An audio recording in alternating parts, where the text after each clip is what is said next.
Welcome to Pages from the Dark Side, the monthly book club podcast with a specialization in spooky. I'm your host, Dylan Ludwig, aka Mr. Hyper-Aware, and with me, as always, is my lovely wife and co-host, Alyssa Ludwig, also known as the Earbud Bookworm. that lamp behind you is shaking a lot. I'm sorry. Is it distracting? I'll scoot my chair over just a tiny bit. Okay. We apologize for the hiatus that we had to go on, because we promised this episode back in November that we would have it by December. Yeah. And then that ended up not happening because we were wrapping up our respective school sessions and Getting ready for the holidays. getting ready for holidays. The holidays were busy as fuck. And then we found out that we're pregnant again. So Exactly. So we've already got 3 kids. So it's just lots of chaos. just trust us that it's been eventful for us, and I know we also promised a bonus Christmas episode at that point in time. That's gonna have to wait until next December here. So sorry about that, but we're back. We're back, baby. We are, and we've got we actually set out a whole schedule for 2025. We have a plan set in place for having a baby in the middle of it, so we're gonna pre-record some episodes so that we can get ahead of the game. And I think we're pretty solid. Yeah, we're solid. It's gonna be a busy year for us. It is. I'm excited though. Yeah. So Without further ado, I do have one question for you. yes, what's that? What moves the dead? That is what we're talking about today. Except it's not a question, it's actually a statement. We're here to talk about the Sworn Soldier.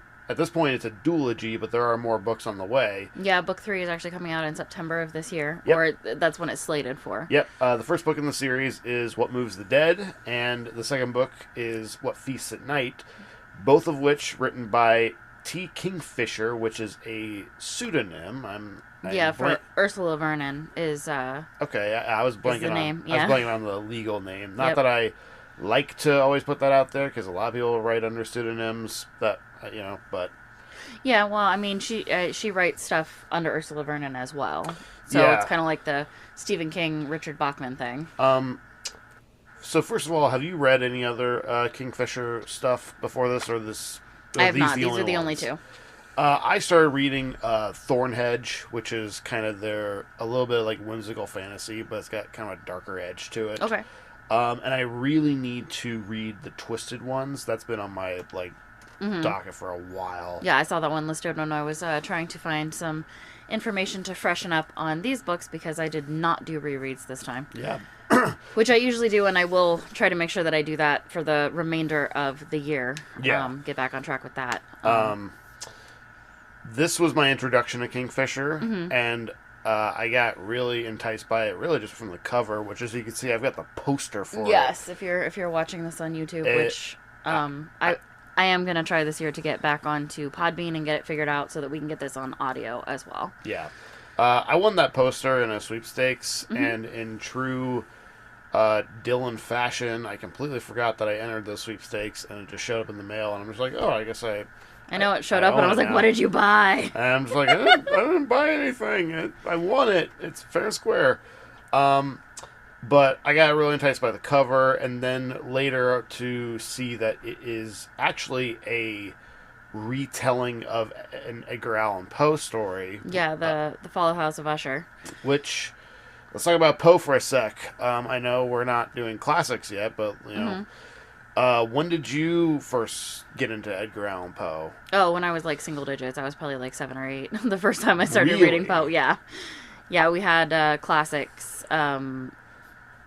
illustrated retellings, or those little for the kid books. Yeah. I think was the first time I read any Poe, and then we also had when I got a little bit older, we had some that was actually written in Old English, with the different spellings and stuff in it, and so I read a lot of his stories that way. I got introduced to him, oddly enough, through the Treehouse of Horror episode of The Simpsons Okay. that they did that adapted The Raven. Got it. I had never read Poe before that, and then I chose to read that story after they did the parody of that. Mm-hmm. At the time that I read it, I was a little kind of let down because nothing really happens in that story. Like, it's just a guy losing his mind over a bird. Right. Well, I mean, and I know that as an adult, I can appreciate it now because it's about so much more than that. But right. But when I'm a kid, you get frustrated because you're just like, what the hell, man? Nothing happened. Right. And not understanding the greater subtext that right. Poe had put in all of his stories. Which once I got through like middle and high school, then I started to really start going down the list of different Poe stories. Mm-hmm. Mask of the Red Death is probably my favorite of his. That's a good one. My favorite's probably The Telltale Heart, but I do... That's a lot of people's favorites, yeah, too. I do. There's so many good ones, though. Mm-hmm. Pit and the Pendulum. Pit and the Pendulum's really good. I liked the movie adaptation of that, but it was not even remotely close. Well, most of the adaptations were not. Like, all those old ones with, like, Vincent Price. I loved all of those, the Roger Corman but directed most ones. of them were not even close to the source material. Well, yeah, because the source material is, like, paper thin. Right. Like, it's not... So you had to create more. In that same realm, Fall of the House of Usher has been adapted quite a few times. Yeah. The most recent adaptation was Mike Flanagan's Netflix version, which I still haven't watched. I know. We haven't watched that. I'm a big Flanagan fan, and I know. so I'm surprised we haven't watched it yet. But, again, the whole 3 kids and we're in school thing. So, limited time. And now we're watching Dark, and so yes. And so now that we're on that show, we're just like we're on that for we're now. on that train on for that a while. But from what I understand, that show's not a direct adaptation of that story. It's basically just kind of taking the elements of Poe and his different stories and then incorporating them into a bigger story. Kind of like what the Goosebumps show that's going on now is doing. Which we talked about Goosebumps previously, and I can link that in the cards on YouTube. Go check out that Goosebumps episode. It's really fucking good.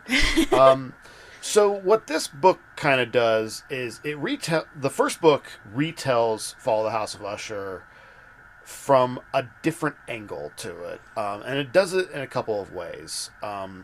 And to set the story up here, it's basically kind of the same story for the most part, narrative structure-wise.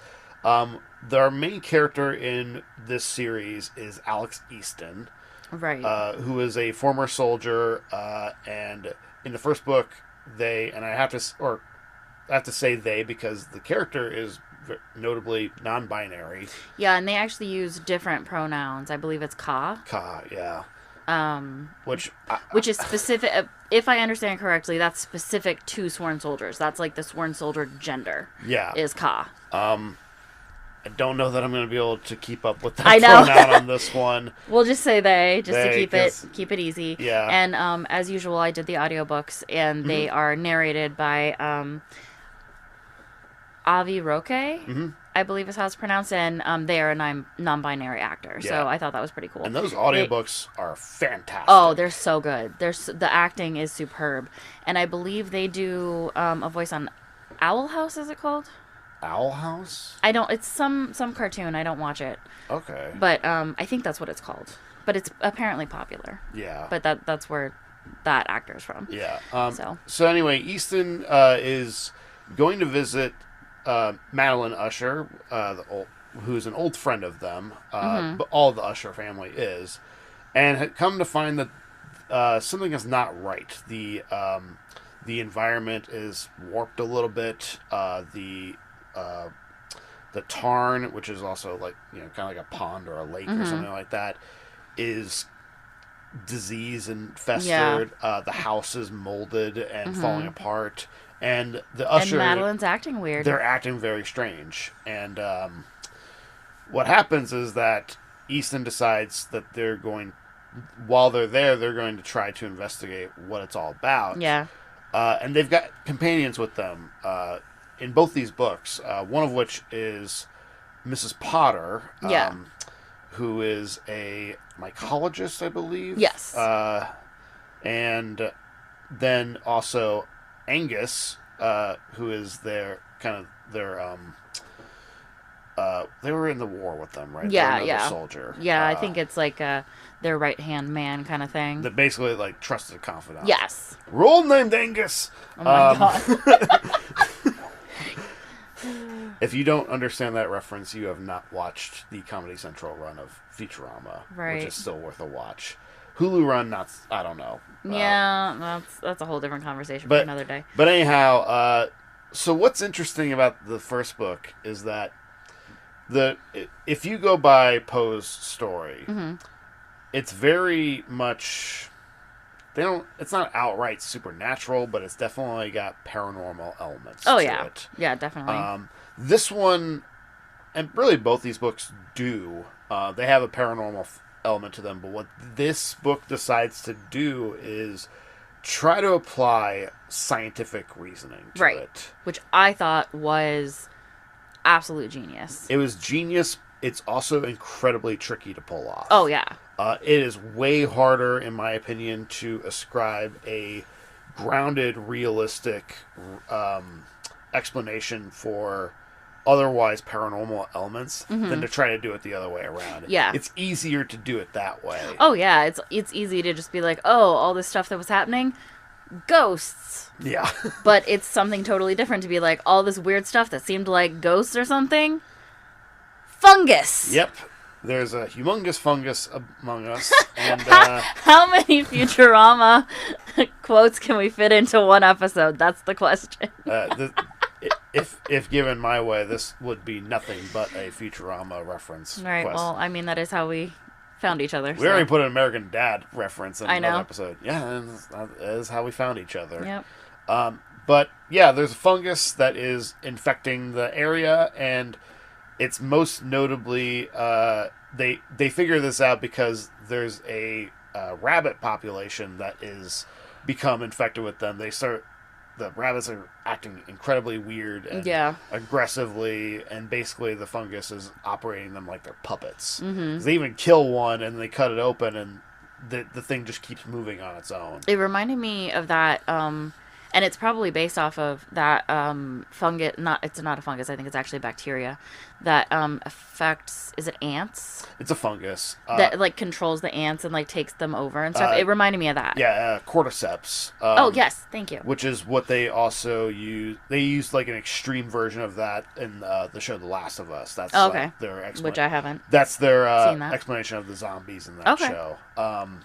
Or infected, whatever you want to call them. Right. So this is basically a variation of that, where it's it's controlling them, and it's also by this point it's already infected the ushers. Madeline's turns out like, listen, if y'all don't know that we do spoilers on this show, you're in the wrong place. I know. I mean, I put it in the info, so hopefully people know. Madeline Usher has been dead for a while. Yeah. She's literally just the fungus at this point. Yeah, her brother killed her because he was really he was under the impression that that's not her anymore, and turns out he was right. Right. And the rest of the story, aside from this explanation for it, it plays out exactly like the Poe story. Yeah. Plays out right down to the house breaking in half at the end. Yeah. But what I think is really cool is that, one, they ascribe a rationale behind what's happening here, right? Instead of just going it's something that's beyond us, right? Beyond our understanding. Right. The other thing that I think is cool is just the character work itself. Yeah. Easton is a really cool character in my opinion. Yeah. No, they are fascinating, and I love. And we kind of get into it more in the second one, a lot of the backstory of the war itself and how that's affecting them and their consciousness and their feelings and all that stuff. Yeah, the thing that I find really cool about these books, which is, it's funny because in a way it turns these into a bit of alternate history books if you think about it. But it's you have a non-binary character and nobody really makes a big deal of it. They just acknowledge it is what it is. The way that it seems is that's just all of the soldiers are non-binary. Once you become a sworn soldier, any gender you had before is gone. Yeah, which does kind of bring about this interesting conversation about non-binary representation, which is something that doesn't get talked about enough, in my opinion. There's a lot of conversations about trans inclusion in stories like this. And one of the things that I get a little bothered by is there is a facet in the trans community that is related to non-binary erasure because they're believe I'm not speaking for all trans people, and I'm not saying that all trans people are like this, but there is a populace of that group that believes that people who identify as non-binary are not, that it's, they don't fall under the trans umbrella, basically. Yeah, they don't. Which, on the one hand, they don't, but also they kind of no, but they do because transgender just means not the gender you were born, like the gender of the sex that you were born as. Yeah. And so non-binary would absolutely fall under that. Yeah. Just like a lot of people do have, you're kind of reminding me of, a lot of people say that bisexuals don't fall under the queer umbrella because they're not gay, but right. The whole point is that queer means not the norm, and bisexual is not the norm. And that's speaking from both of us who are bisexual people in right. a outwardly heteronormative relationship. Yeah, so obviously I'm not saying that I understand the non-binary, struggles or anything. I'm just saying like it reminded me it's a similar thing where there's that erasure going on. But you bring up that when you become a sworn soldier, then you basically are identified as non-binary. I do wonder if that comes down. I mean, listen, gender identity is generally not a choice for people. They either identify as something or they don't. But what's interesting is when you mention that once you become a sworn soldier, then you're non-binary. It kind of gives this idea that it's institutionalized that you become non-binary. Yeah, that's kind of how it seemed to me, at least when I was reading it. Which, like, on the one hand, somebody could read into that and say, like, oh, you see the non-binary agenda. Non-binary agenda. They're going to turn all of you non-binary. Or, the same way that conservatives talk about, like, if you send your kid to school, they're going to turn them trans and they're going to come back. Your young boy is going to come back as a girl. Right. Conservative rhetoric, to which I'm just like, who are these people that you're talking about? Like, I don't... But, I appreciate that we have a book where you have a very strong character, a very rational character, one that is really about figuring things out, be non-binary, have it not be a big deal. Right. Just have it be there's only a passing mention of it, I think, in the second book where Angus refers to him as like, I'm a boy, and Easton's just like, I'm not a boy. Yeah, well, it was specifically about how they were going to have Miss Potter come and how they should have another female in the house because it would be inappropriate for Miss Potter to be there with two unmarried men, and Easton is like, well, might I remind you, I'm not a man. Yeah. But what I think is cool is that also that the first book decides to retell an Edgar Allan Poe story and then recontextualize it, which was really cool, by the way. Cool. But the second book is completely original. Yes. And so it's like fully original. And so it's like we use something that is familiar as this jumping off point to go, okay, now we can do this other thing that we're really interested in, which is that the second book deals with Easton coming to a village that is supposedly haunted by a Morai, or I believe is what it's referred to.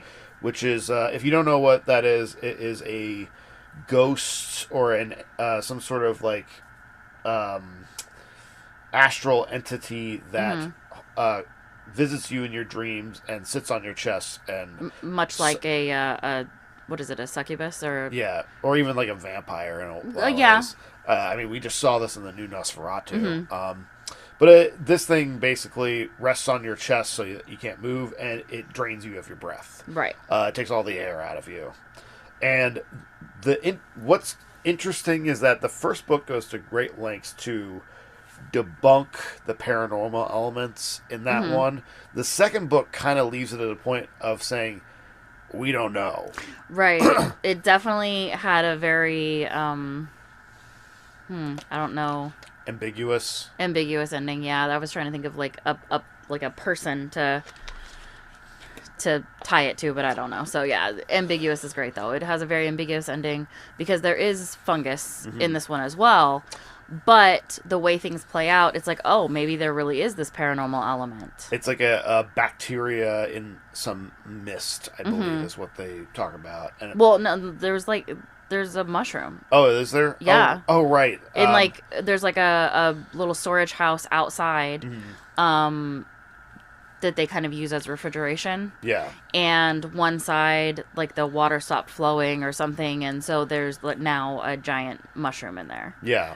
And there was also a body of a woman that was improperly buried. Yeah.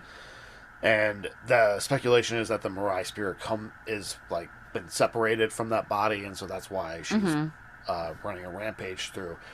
The cool thing about that is that because you have this thing that haunts you in your dreams, which by the end they reveal that Easton had pneumonia, so it could have been just a nightmare from pneumonia. Right. But they use this opportunity to go into Easton's backstory in the war. Yeah. And kind of like play it out in dream form. Yeah, and like like they're back there. Yeah. Whoa, sudden edit. Sorry about that. We had a bit of a childcare thing to check on, but we're back. Yep, we're here.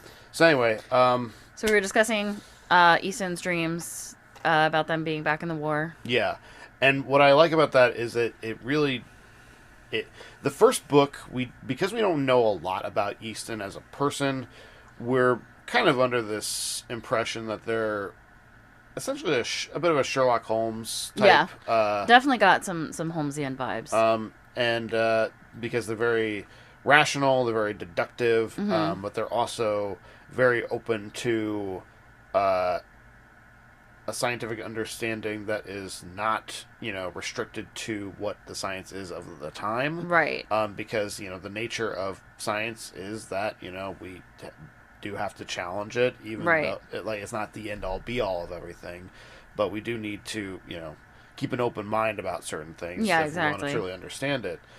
What I think is cool about What Feasts at Night is that when you have the psychological component of Easton's dreams and this Moroi that's haunting them, we get to see that they are not a perfect person at all. They are actually very flawed and very... They have PTSD. Yeah, and, like big time. And they're kind of fucked up. And that's to be expected. In wartime, you do fucked up stuff. There's no way around it. Yeah, exactly. And it makes me very curious about how they're going to continue that line, if they choose to do so in later books.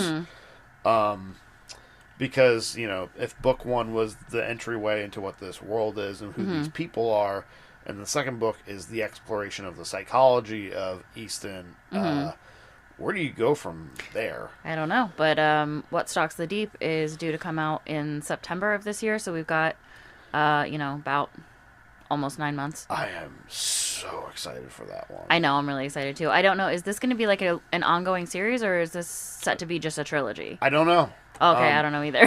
I thought you might know. Like, on the one hand, there could be something to be said for it being a trilogy, because that's just generally what people like to do, is just do trilogies of stuff. Because, trilogies are really big. Because it's very much it's the beginning, middle, and end. Yeah, exactly. Of an ongoing story. It's, much like how we break stories, or like whether they be movies or books, into 3 acts. People will 3-act structure is very popular. People will put that into trilogy form.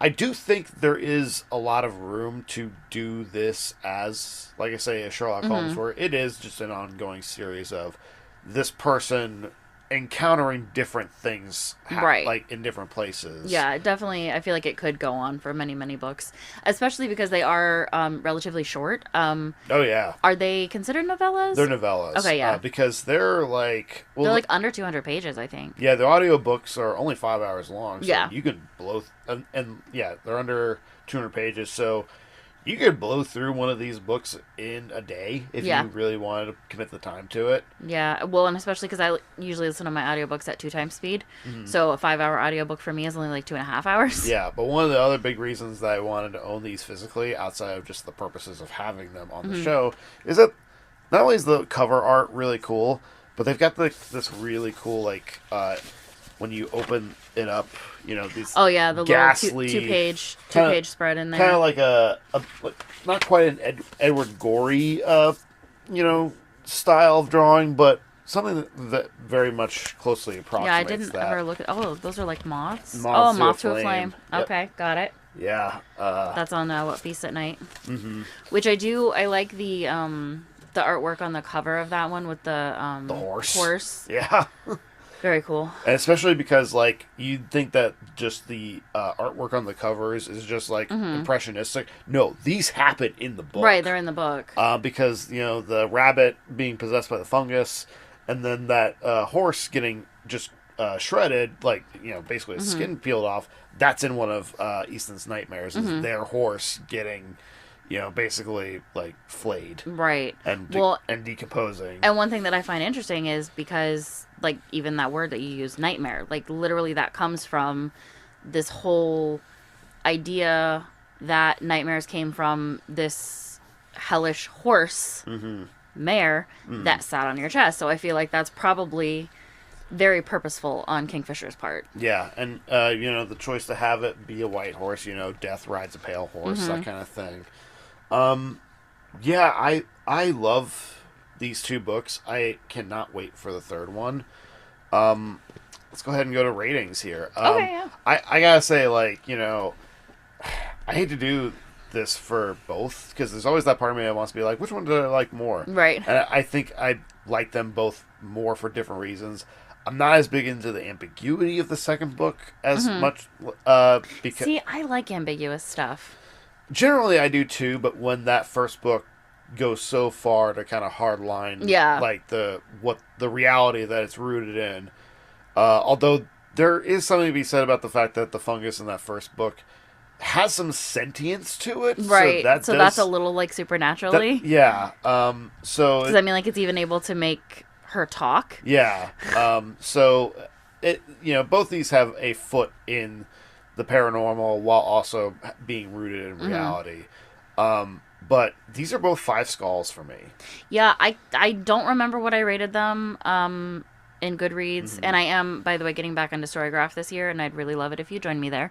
Storygraph is owned and run by Black creators. Okay.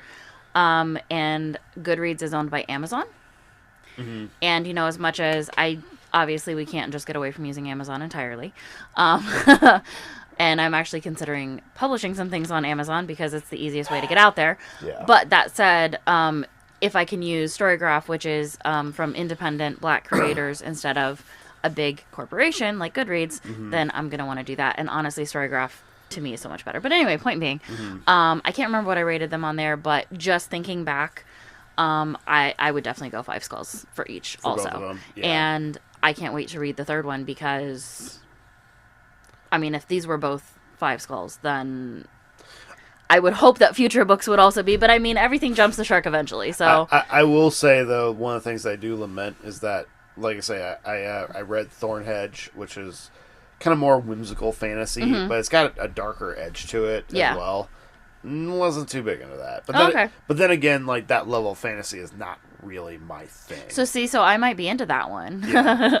Like, okay, when you say fantasy, are we talking like Alice in Wonderland kind of fantasy? I'm talking like fairies and heck yes. Okay, I'm gonna have to check that out because that is right up my alley. It's not for me. Like, I prefer dark fantasy or urban fantasy quite a bit.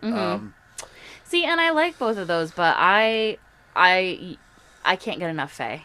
Yeah. I just can't. Yeah, the fae doesn't work for me. I like things that have a bit, like, more bite to them. Yeah. And that one does, because it goes to some dark places. It's a short read, too. I think the audiobook of it's only, like, 4 hours or something like that. Crap. I'll have to, like, set that up on Libby. Yeah, I need to read the Twisted ones as well. Mm-hmm. Apparently, I think that one I heard goes into kind of some cryptid territory Ooh, a little bit. That sounds fun. Kind of, or like Slender Man, okay. creepypasta kind of territory. But yeah, and I cannot wait for the third book in this series. Yeah. It is, and there's no cover art yet. No, but like we will be on the lookout. But in the Gothic literature space, this is a very warm welcome. Yeah, definitely. But yeah, that's it for these ones. So next month, we're gonna try our best to have 2 episodes again in February. We're gonna try. Because for our main episode next month, we are going to talk about Together We Rot by Skyla Arndt, I think is how you say her name. And then we might have a birthday episode for myself because my birthday is in there. It's your birthday. I'm not going to say what it is. If we do it, it'll be a surprise. Yeah. And I just hope that we can because I originally had one that I wanted to do, and then the more I thought about it, I was like, nah, this other one is like too concrete to me. All right. Getting back into reading anyway. But yeah, that's it. Thank you all for watching. Thanks for being patient with us to get this episode up. Yep. It took us a while. Yep. But we're back and we're committed. Yep. With that said, I am Dylan Ludwig. And I'm Alyssa Ludwig. And we'll see you guys in the next chapter of Pages from the Dark Side. This has been a production of Pages from the Dark Side. Sound and video production by Alyssa and Dylan Ludwig. Music and artwork by Aaron Shively.